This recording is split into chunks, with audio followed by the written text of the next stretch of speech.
CRPF के दीक्षांत समारोह में आज सीआरपीएफ की जो कादरपुर गुड़गांव के करीब जो कादरपुर एकेडमी है, वहाँ से 117 नए अधिकारी जो हैं वो सीआरपीएफ यानी कि सेंट्रल रिजर्व पुलिस फोर्स में शामिल हुए हैं। इनमें से 3 जो है महिला अधिकारी हैं और वो महिला अधिकारी इस वक्त हमारे साथ एबीपी न्यूज़ पर हैं। आप सभी को बहुत बहुत शुभकामनाएं, आपने सीआरपीएफ में शामिल हुए हैं। हमारे साथ ऐश्वर्या है, साथ ही मेघा है और पूनम हमारे साथ हैं। जैसे ही हमने कहा कि उनका नाम देखा मेघा नायर, हमने कहा कि केरला से, तो उन्होंने कहा कि मैं अपने नाम का ये नायर हटा देती हूँ। तो ये देखिए, ये देश भावना होती है। ये अलग अलग राज्यों से 21 राज्यों से 117 अधिकारी आए हैं, लेकिन सभी के मन में ये है कि सिर्फ और सिर्फ वो भारत की सेवा करने के लिए शामिल हुए हैं। भारतीय हैं, सबसे पहले भारतीय हैं और इसीलिए मेघा ने हमसे कहा कि मैं सिर्फ मेघा नाम से बुलाना, आप मुझे बुला सकते हैं। तो सबसे पहले ऐश्वर्या से बात करते हैं। ऐश्वर्या, सबसे पहले तो ये बताइए कि आप क्यों सीआरपीएफ में क्यों आप शामिल हुई? कि आपके कोई फैमिली बैकग्राउंड में कोई आपके सर्विसेज में था जिसकी वजह से आपने चुना, या कोई और सोर्स ऑफ इंस्पिरेशन है? मेरे सोर्स ऑफ इंस्पिरेशन मेरे पापा हैं जो बॉर्डर रोड्स ऑर्गेनाइजेशन में सर्व किया है। बॉर्डर रोड्स या BRO। सो वर्दी के प्रति मेरा आई हैड अ लाइकिंग। तो उसके अलावा मुझे लगता है कि फोर्स ज्वाइन करना देश के लिए सबसे बड़ी सेवा हो सकती है। मेघा, आप बताइए, क्योंकि सीआरपीएफ में आपकी 1 साल की ट्रेनिंग भी हो गई है, क्योंकि सीआरपीएफ इंटरनल सिक्योरिटी के लिए लीड एजेंसी है, एक नोडल एजेंसी है जिसकी जिम्मेदारी कश्मीर से लेकर नक्सलवाद और साथ ही इंटरनल सिक्योरिटी में जो कानून व्यवस्था संभालने की है। तो आप किस तरह से संभालने के लिए तैयार हैं अपनी जिम्मेदारी? हमारी ट्रेनिंग ने हमें पूरी तरह 1 साल फिजिकली मेंटली दोनों ही प्रिपेयर किया है इस रोल को लेने के लिए। बी एड कश्मीर की मिलिटेंसी या फिर नक्सलवाद में जाना हो या फिर कोई भी रायट्स हो, या उस सब के लिए हमारे को तैयार किया गया है। ऑल इट नीड्स इज़ कि हम लोग मेंटली स्ट्रॉन्ग रहे, एंड ट्रेनिंग ने तो हमें सिखाई दिया और आगे हमारी जो सफ़र रहेगा हमारा जो इस सीआरपीएफ में जो शुरू आज हुआ है वो हमें सिखाता ही जाएगा धीरे धीरे। एंड हम सब तैयार ही हैं उस सब के लिए। वो हम तीनों ही नहीं, पूरे 117 डागोस उसके लिए तैयार हैं। पूनम भी हमारे साथ हैं। जो मेघा और ऐश्वर्या जो है केरल से पैतृक रूप से बिलोंग करती हैं। जो पूनम गुप्ता है वो मध्य प्रदेश से बिलोंग करती है। पूनम भी हमारे साथ है, पूनम से भी बातचीत करेंगे। पूनम, आपको क्या लगता है इस वक्त देश के सामने सबसे बड़ी चुनौती क्या है? अगर हम लोग बात करें सीआरपीएफ की, आप क्योंकि खुद कंपनी कमांडर यानी कि असिस्टेंट जो है कमांडर बनने जा रहे हैं। जी, इस वक्त सबसे बड़ी चुनौती नक्सलिज्म है और इस क्षेत्र में सीआरपीएफ बहुत अच्छा काम कर रही है। हमारी कोबरा बटालियंस 10 कोबरा बटालियंस हैं हमारी, जो नक्सलवाद से लड़ने में बहुत प्रभावी हैं। इसके अलावा जीडी बटालियंस भी हैं जो एंटी नक्सल ऑपरेशंस कर रही हैं।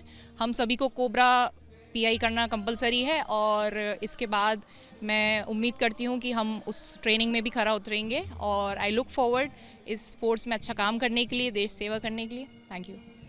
क्योंकि मेघा, एक चीज़ और हमें बताइए, क्योंकि आज के टाइम में हम लोग जो इंटरनल सिक्योरिटी की बात करते हैं, खाली कश्मीर में आतंकवाद या नक्सल की बात नहीं करते। हम लोग देखते हैं कि रोज़ाना हम लोग देखते हैं कितने विरोध प्रदर्शन हमारे देश में होते हैं। उनको संभालने की जिम्मेदारी भी सीआरपीएफ या आप कह सकते हैं आरएएफ की है। उसको किस तरह से आप निभाना चाहेंगे? क्योंकि हम लोग देख रहे हैं, और ख़ासतौर से क्योंकि आप युवा हैं और हम लोग देख रहे हैं युवा भी काफ़ी प्रदर्शन करते हैं। ये जो प्रक्रिया है उसमें भी हर चीज़ में जैसे होता है ना कि एक SOP बनाया गया है, हमारे लिए भी ऐसा ही है। ऐसा नहीं है कि जो दिखाया जाता है कि सीआरपी लाठी चला रही है, गोली चला रही है, ऐसा है नहीं। हमें सिखाया गया और यही होता है कि हम पहले समझाते हैं, सारी बातें होती हैं, हर स्टेप के बाद ही अगर ज़रूरत पड़े तभी आर्म्स उठाए जाते हैं। वो भी बहुत कम होता है क्योंकि सीआरपीएफ जैसे RAF है हमारे लिए, उनका तो काम ही है, उनके उस नीले रंग के यूनिफॉर्म से ही काफ़ी शांति का वातावरण ऑलरेडी आ ही जाता है। और हमारा रोल जो डिफ़ाइन करने के लिए जैसे हम फील्ड में जाएंगे, हमें जैसे जैसे एक्सपोजर मिलता जाएंगे हम वो काम सीखेंगे।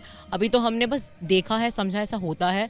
जब ग्राउंड में जाएंगे हम खुद सीख लेंगे और वो हमारा कर्तव्य जो होगा हम निभाएंगे। पूनम, आपने कहा कि कश्मीर में आतंकवाद या फिर नक्सल एरिया में भी आपकी तैनाती होगी, कि दुश्मनों से, आतंकियों से, नक्सलियों से दो हाथ करने के लिए तैयार, क्योंकि आपकी पोस्टिंग, आपकी डिप्लॉयमेंट हो सकती है कश्मीर में भी और हो कर रही हैं महिला अधिकारी जो हैं। जी बिल्कुल, हमारी ट्रेनिंग में कोई अंतर नहीं है। औरतों की, मर्दों की एक ही ट्रेनिंग है। जो भी समस्या आएगी उसका डटकर मुकाबला करेंगे। और कश्मीर में हो या नक्सल एरिया में हो, महिला ऑफिसर्स हर जगह बहुत अच्छा काम कर रही हैं एंड मुझे उम्मीद है कि मैं उस पर खरे उतरूँगी और अच्छा काम करूँगी। धन्यवाद। तो ये हमारे साथ सीआरपीएफ की 3 महिला अधिकारी हैं जो कि आज जो दीक्षांत समारोह हुआ है उसमें पासिंग आउट परेड में शामिल हुई। कुल 117 अधिकारी जो हैं सीआरपीएफ के, वो आज शामिल हुए हैं। और खुद इस मौके पर जब गृह राज्य मंत्री नित्यानंद राय, उन्होंने कहा कि इस वक्त देश के सामने आंतरिक सुरक्षा के साथ साथ जो हमारे सामने जो देश विरोधी जो तत्व हैं उनका भी सामना इन सभी अधिकारियों को जब भी अपनी सेवाएं शुरू करेंगे वो करना पड़ेगा और उसके लिए पूरी तरह से अपने ज्ञान और कौशल के साथ तैयार हैं।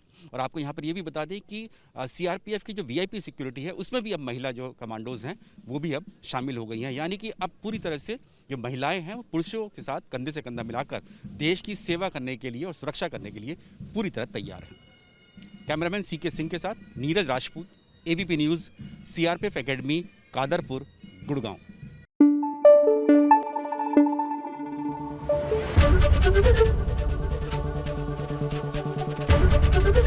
एबीपी न्यूज़ आपको रखे आगे।